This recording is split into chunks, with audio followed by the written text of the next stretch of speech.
A video from China went viral this past week, and apparently it shows a first ever zombie patient. Now, of course, that video was fake, but some people do believe that zombies are about to invade China. So the real question is, could zombies ever be real? Now I'm gonna be honest with you, probably the scariest end of the world theory is the dead coming back to life. It's enough to make a grown man cry. Well, whether you call them walkers, the undead, or zombies, they're basically people who die and come back to life. Now, the biggest problem in death ever becoming a reality is, ironically, death. See, when people die, a lot of things occur right after death. One major thing is that the body starts decaying right after death. The speed of decaying depends on the environment and temperature. For example, in a warm, humid climate, a body would decay much faster than in colder climates, so that would be a first problem when it comes to zombies.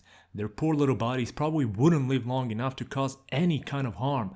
But that is not all. See, zombies are usually depicted as slow walking corpses and in some examples running corpses, but there is one major problem with that. Within a couple of hours after death, the joints of a dead person become stiff and are not able to move, so if a person does come back to life, that zombie would be as stiff as a statue.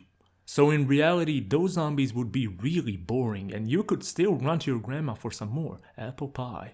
So is there a virus that could turn us into zombies? Well, actually, the traditional zombies could not really exist as mentioned before, but zombies like from the Resident Evil games could be more realistic because they're not corpses, but living people infected with a virus. Now that could be a possibility.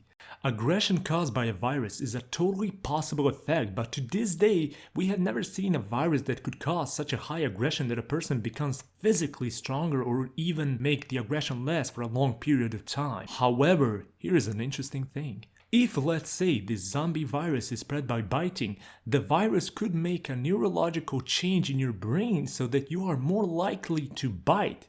That virus, who would start expanding and evolving, could program your brain into biting people. And if you're wondering which common zombie traits would be realistic, well, I'm gonna tell you right now. The slow movement of zombies, that is a possibility. If a virus causes a part-time paralysis, and there are definitely viruses that do just that, that partial paralysis could also, in some instances, cause the person to kind of growl or make weird noises.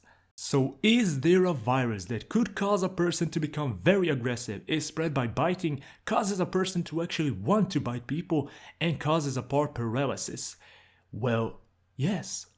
Rabies. Rabies could have all of these effects on a human, so a zombie apocalypse would not be realistic, but a rabies outbreak could be a dangerous reality.